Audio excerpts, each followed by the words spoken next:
Acá hay algo que está latiendo y que se ve en Haití, que se ve en Ecuador, que se ve también en Perú con cierto conflicto por ahora político. Es decir, lo que está mostrando la etapa es un fracaso estrepitoso del neoliberalismo, que es una máquina sistemática de producir desigualdad, privilegios, y que bueno, de alguna manera hay un malestar, quizá lamentablemente en muchos países no está canalizado políticamente, no hay dirigencias ni cuadros políticos que puedan orientarla en el sentido de una salida, salvo en el caso, como vemos estos días, en Bolivia, que curiosamente es el país que más ha crecido en América Latina en los últimos 12 años, básicamente por una política de nacionalización, de cuidado del crédito, de especificación de la economía, de desdolarización, y bueno, estamos viviendo un proceso que también tiene claros exponentes en la situación de estancamiento de Brasil, de Colombia, y que remite a una América Latina viva, que con las experiencias, sobre todo de las décadas nacionales populares y progresistas de hace 10 años, tiene un espejo de esperanza en el cual reflejarse, y que de alguna manera está dando la batalla en las calles, tanto en Haití, en Ecuador como en Chile, y es muy probablemente que ese proceso sea visible en otros países. En nuestro país, por ejemplo, la existencia de una esperanza política organizada hizo que lo que en Chile es en las calles, sí, muertos, etcétera, nosotros hayamos podido procesarlo en agosto, en marzo. En una manifestación electoral y una expectativa respecto del cambio de diciembre. Efectivamente, lamentablemente en Chile, debido a que los grandes partidos mayoritarios han concertado con el neoliberalismo, sí, en una lógica de salida de la dictadura, que estaba condicionada incluso por senadores vitalicios, etcétera, es un sistema de democracia muy restringida que, bueno, expone a las claras este enojo y este malestar de la ciudadanía chilena. Sí, y aparte uno va viendo en estos procesos que normalmente nos tienen acostumbrados a mostrarnos, sobre todo la prensa neoliberal, esta cosa de los países que crecen, de los países estables y todo esto que pareciera ser el modelo a seguir, y no nos muestran que, por ejemplo, Chile es el sexto país en el mundo con el coeficiente Gini más alto. Un 2% de los chilenos se queda con el 22% del Producto Bruto Interno. Sí, los números... creo que esto es lo que más jode, porque cuando vos vivís en un país que crece y vos no creces, es difícil entenderlo. Sí, cuando ves que los privilegios de alguna manera se concentran cada vez más. El modelo neoliberal y los medios de comunicación que son funcionales a este modelo, porque realmente venden publicidad a las mismas empresas que defienden exactamente esa concentración y que la privilegian y que tienen sus ganancias por eso, bueno, lleva a este tipo de malestar que muchas veces no tiene canalización política, como en el caso de Chile, ¿no? O la tiene, como en el caso de Ecuador, pero la persecución hacia los liderazgos de Correa, hacia el ex vicepresidente que está preso Glass, etcétera, genera una situación también de desesperación y de lucha callejera, ¿no? Mario, ahora cuando uno lo mira de afuera es más fácil de analizar y permitirnos elucubrar cosas, y cuando uno lo mira adentro tiene intereses en juego. Cuando vos decís, a ver, ¿cuál es la solución a la problemática chilena? Uno básicamente empieza por responder a una mejor distribución de la riqueza. Ahora, ese 2% de los ciudadanos chilenos que se quedan con el 20 y pico por ciento de la renta, no creo que estén muy conformes con esto, y no sé cómo se hace, y digo porque es lo que nos va a tocar hacer acá después de diciembre. ¿Cómo se hace para que esa redistribución sea pacífica, tranquila, y pensando que es para un país que nos incluye a todos? Sí, hay mucha diferencia entre Chile y Argentina como punto de base. Por ejemplo, para que ustedes tengan una idea, en Chile la educación universitaria no es pública, y las pensiones son privadas, con lo cual el gasto público de Chile, que ellos ven y postulan internacionalmente como equilibrado, se debe a eso, que gastan solamente en infraestructura para los barrios de los ricos, ¿no? Entonces digo, en ese sentido, eso es lo que admira Macri, ¿no? Cuando históricamente alaba a Piñera. Lo que alaba es que el Estado, en realidad, tributan progresivamente y los más pobres, y lo que hacen es gastar ese dinero en los más ricos. Entonces, en principio. Ahora bien, en Argentina, efectivamente, si uno mira la luz de los últimos 30 años, hay una puja distributiva mucho más fuerte que en Chile, entre otras cosas porque acá hay sindicatos. Sí. En Chile los sindicatos están destruidos desde la dictadura, no los han dejado emerger nuevamente, y la concertación política les ha dado la espalda a esa reconstrucción luego de la dictadura. Entonces, el punto de partida es mucho más desesperante. Acá hay una esperanza política, efectivamente, ¿qué es lo que hace? Va a ser una puja, y no está garantizado en Argentina cómo se resuelve esa puja. Obviamente, en el marco de la torta, de la riqueza existente en la Argentina, está el viejo verso neoliberal que dice, bueno, primero hay que hacer crecer la torta, mientras yo me quedo con los pedazos más grandes. Bueno, es una vieja discusión. Sí, la teoría del derrame. Sí, pero además es muy grotesca, ¿no? Y lo que hay que hacer básicamente es distribuir los ingresos para que la gente pueda vivir dignamente. Esto es una puja distributiva que se va a acrecentar en los próximos meses, con muy probablemente algunos de los propios integrantes del Frente para Todos tratando de poner paño frío, de que esa puja no se dé, y otros obviamente, yo digo, vinculados al kirchnerismo, tratando de reclamar lo que es el viejo programa del nacionalismo popular, del peronismo, si se quiere, del keynesianismo, que simplemente lo que pretende... Y un movimiento sindical que se une y que ahora pasa a ser una fuerza interesante, ¿no? Claro, exactamente, y que debe serlo, y que es la única garantía acá y en cualquier país del mundo de que los sectores trabajadores puedan incidir en esa puja, que en realidad son los sectores más débiles. Porque acá hay todo un discurso muy gracioso del poder en relación a los sindicatos, justamente porque son los únicos, y entonces se habla de las mafias sindicales, etcétera, lo que nunca se habla de las grandes mafias empresarias, ¿no? Que son las que... No, eso no son mafiosos. No, y los que se llevan la tajada de la torta más brutal. De los gordos de la Unión Industrial no escuché nunca nada. No, claro, el desprecio por el movimiento obrero organizado es tan grande, y la lupa que hay sobre ellos, que por supuesto hay burócratas sindicales, eso lo sabemos, pero los burócratas sindicales más mafiosos, al lado de los sectores que se llevaron $1.000 millones solamente en comisión de deuda externa, son realmente son nene de pecho, y esto la que la gente no dice, y es muy doloroso que no se entiende, y hay que decirlo con todas las letras, porque si no se engaña a la sociedad. La única garantía de que la distribución sea más equitativa en Argentina es que haya un movimiento obrero organizado, y en el movimiento obrero organizado va a haber, como en cualquier colectivo, gente más moral e inmoral, pero lo que quiere el empresariado es que no haya. Claro. O atomizarlo, quieren un gremio por empresa. Claro, exactamente, que pueda discutir casi, si es posible, discutir como Estados Unidos, uno a uno, ¿no? El empresario con el pobre laburante que se muere de hambre y que tiene que negociar en condiciones de extrema vulnerabilidad. Bueno, ahí está el gran tema de Chile también, que no hay mediaciones políticas. Si vos tenés un sindicato organizado, un partido político que de alguna manera ofrezca una salida a esta concentración creciente, porque si uno mira Chile en los últimos 30 años, esta situación del coeficiente de Gini se va enrareciendo cada vez más. Sí. O sea, cada vez más los más ricos son más ricos y los más pobres son más pobres. Entonces, si no hay mediaciones, hay estallido. Y bueno, eso es lo que... Claro, es una constante que, fíjate, que no es solamente en Latinoamérica. Lo único que ha logrado romper esto es Evo.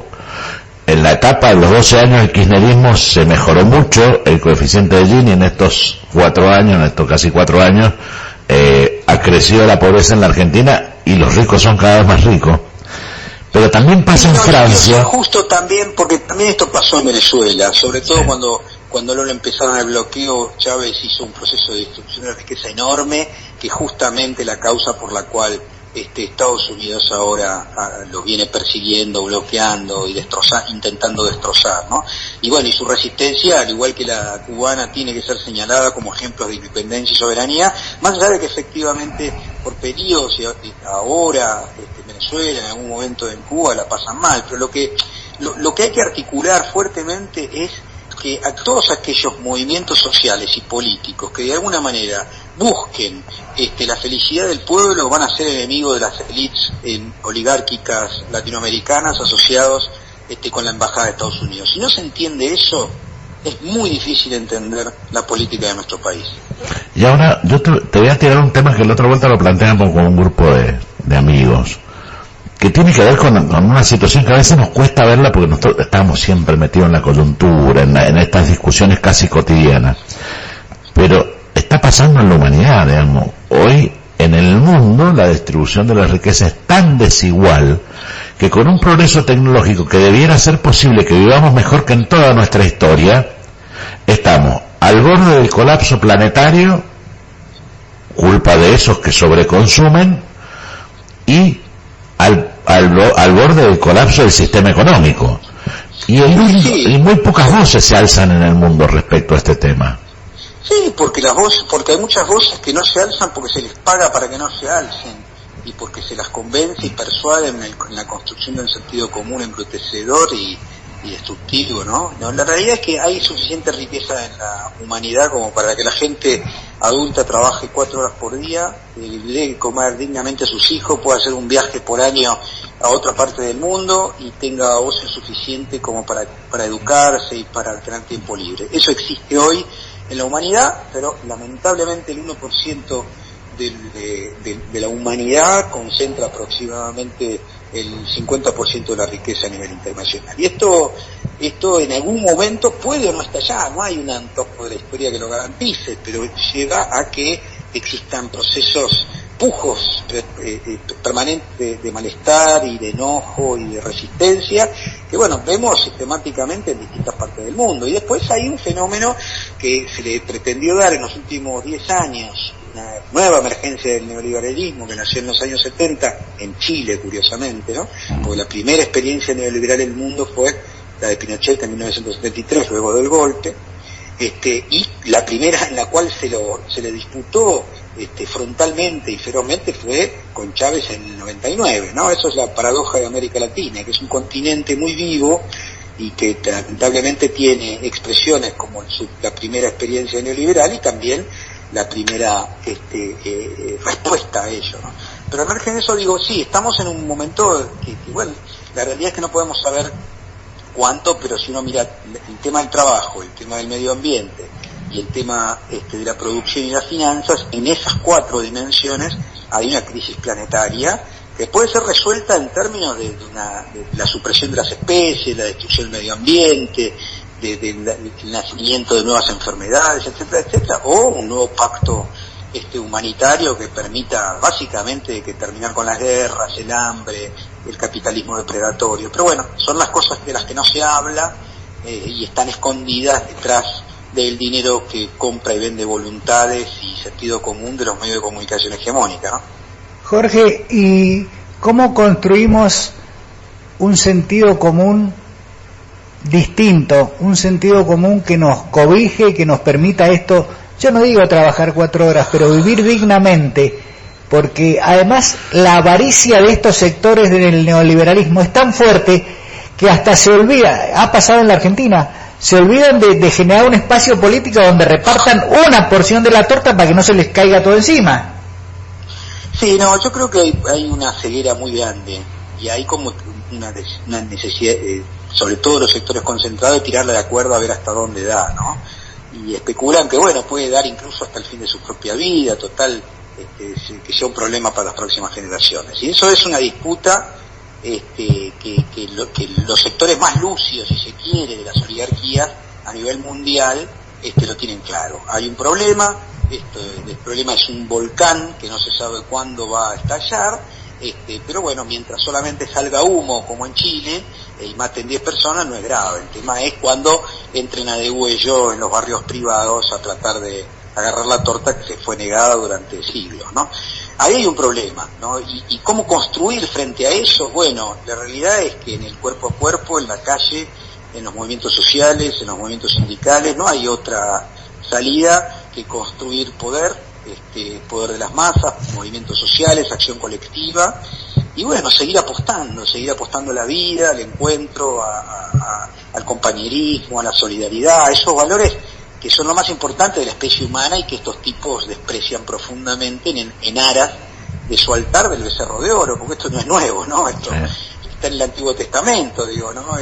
Son esas viejas formas de a quién le rendís culto, si rendís culto a la humanidad, que todos somos iguales, a que de alguna manera todos tenemos derecho a pasar por esta vida dignamente, o al oro, ¿no? A la codicia, a la desesperación porque el otro no tenga lo que yo tengo para que me envidie, bueno, ese tipo de cosas que son más viejas que la humanidad, ¿no? Jorge, la última y agradeciéndote, esto del sentido común, viste que hay un dicho muy viejo que es el menos común de los sentidos y todas esas pavadas, sí. Pero está tan en boga el tema del sentido común que nos han quemado la cabeza. ¿Cómo se construye el sentido común? Vos sos sociólogo. La realidad es que hay, digamos, hay un problema ahí terminológico. Si yo lo pienso de perspectiva más de las ciencias sociales, te digo, mira, el sentido común es la cultura incorporada en una época, hecha cuerpo, ¿no? De ahí viene la palabra incorporada. Entonces, lo que hay que tratar es construir otros valores culturales, instituirlos con el ejemplo, obviamente con el periodismo como el que ustedes hacen, con la difusión de la cultura, y eso es un proceso que uno nunca sabe cuándo tiene un nivel de acumulación lo suficiente como para expresarse políticamente. Es decir, para decirlo fácil, el sentido común actual no considera válido el esclavismo, lo consideraba válido hace 5 años atrás, pero ya hay esclavos, y sin embargo hay esclavos en África, por ejemplo, etcétera, y el mundo de alguna manera no ve con buenos ojos, ni siquiera estos sectores más brutales, ¿no? Es decir, hay que construir un sentido común en donde la miseria humana no sea algo aceptable, donde la marginalidad sea algo que realmente no es capaz de ser soportado por la sociedad, y eso se construye en el día a día, se construye, insisto, de una manera muy humilde,